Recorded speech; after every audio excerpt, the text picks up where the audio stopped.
Shalom Bapak Ibu Saudara yang terkasih di dalam Tuhan, dimanapun saja Anda berada, kembali berjumpa dalam pembahasan Sekolah Sahabat Heavenly Light Ministry, YouTube channel untuk pelajaran yang kedua dengan judul Alasan untuk Bersyukur dan Berdoa. Pernahkah Anda merasa sulit untuk bersyukur saat situasi tidak mendukung? Paulus menulis surat ini dari balik jeruji penjara. Namun, kata pertama yang muncul adalah syukur. Apa rahasianya? Ayat inti kita minggu ini adalah Filipi 1 ayat 6. Ia yang memulai pekerjaan yang baik di antara kamu akan meneruskannya sampai pada akhirnya pada hari Kristus Yesus. Mari kita gali alasan mengapa kita harus tetap bersyukur dan berdoa khusus untuk perjalanan iman kita.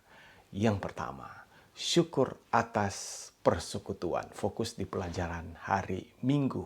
Filipi 1 ayat 3 sampai 5, di mana Paulus bersyukur karena jemaat Filipi adalah mitra dalam Injil. Di dalam 1 Korintus 13 kita diingatkan bahwa tanpa kasih semua pelayanan kita sia-sia. Paulus melihat kasih itu nyata dalam dukungan jemaat. Jadi sebagai aplikasi syukur kita bukan karena materi program yang tercapai, melainkan karena kemitraan kita sebagai keluarga. Di tengah kesibukan, mari kita bersyukur atas setiap saudara seiman yang masih mau berdiri bahu-membahu. Mari kita bangun pelayanan bersama, bukan sekadar organisasi terstruktur, tetapi atas dasar kasih yang tidak pernah gagal. Kemudian yang kedua, Allah yang menyelesaikan. Fokus di pelajaran hari Senin dan Selasa, Filipi 1 ayat 6. Paulus yakin bahwa Tuhan yang memulai pekerjaan baik, Dia juga yang akan menyelesaikannya. Janji ini adalah warisan yang tidak dapat layu.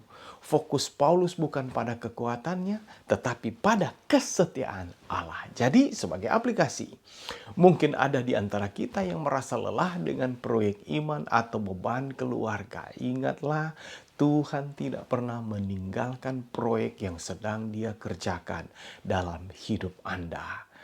Mari kita percaya bahwa masa depan gereja kita tidak bergantung pada situasi ekonomi atau politik, melainkan pada rencana atau tangan Tuhan yang perkasa yang sedang membentuk kita menjadi serupa dengan Kristus.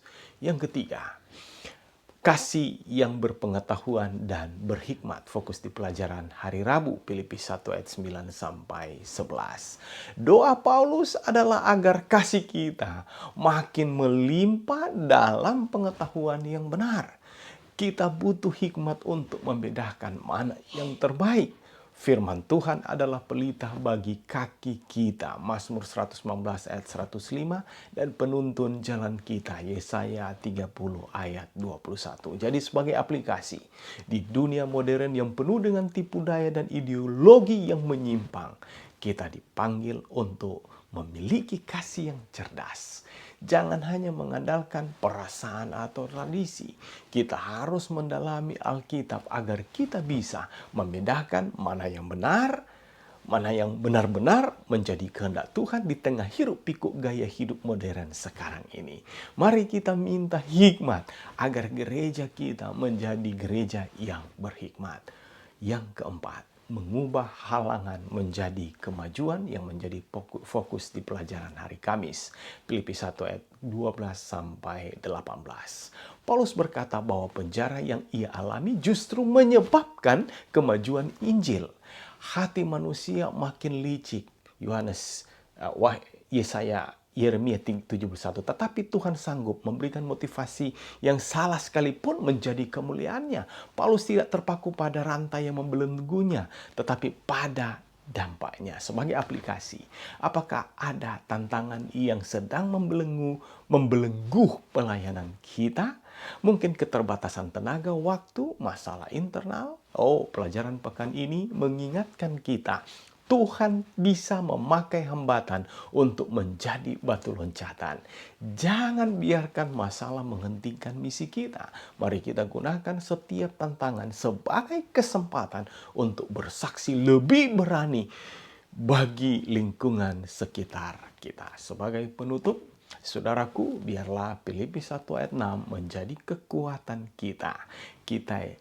Dialah yang memulai, dia yang memelihara, dia yang menyempurnakan. Mari terus bersyukur satu sama lain dan berdoa agar kasih kita semakin matang. Kiranya renungan hari ini boleh menjadi kekuatan bagi kita bagaimana kita menemukan alasan untuk bersyukur dan terus berdoa. Tuhan Yesus memberkati.